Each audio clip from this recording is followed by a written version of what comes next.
ඔයා 2024 A-level results ඇවිත් ලංකාවේ government university එකකට යන්න බලන් ඉන්න කෙනෙක්ද? IT degree එකක් කරන්න ආසාවෙන් ඉන්න කෙනෙක්ද? A-level වලට arts වලින් කරලා government university එකකින් BSc IT degree එකක් ගන්න පුළුවන් කියලා ඔයා දැනගෙන හිටියද?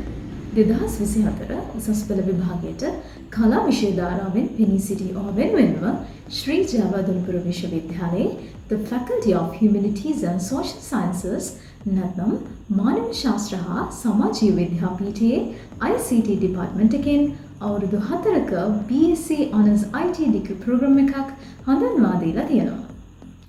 ඒකට මුලින්ම ඔයාලා UGC register වෙලා normal intake එකකින් ශ්‍රී ජයවර්ධනපුර විශ්වවිද්‍යාලයේ arts faculty එකට select වෙන්න ඕනේ. ඒ කියන්නේ UGC register වෙලා cut off marks වලින් faculty of arts වලට select වෙන්න ඕනේ. direct intake එකකින් හෝ special window එකකින් university එකට select වුණොත් ඔයාට මේ chance එක miss වෙනවා.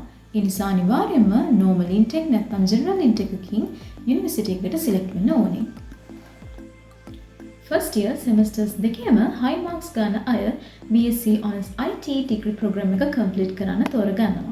ඉතින් මේ විදිහට කළොත් තමයි A-level arts කරපු ඔයාට ශ්‍රී ජයවර්ධනපුර විශ්වවිද්‍යාලයේ මානව ශාස්ත්‍ර හා සමාජීය විද්‍යාපීඨයෙන් නැත්නම් Faculty of Humanities and Social Sciences වලින් BSc Honours IT degree එක ගන්න පුළුවන් වෙන්නේ.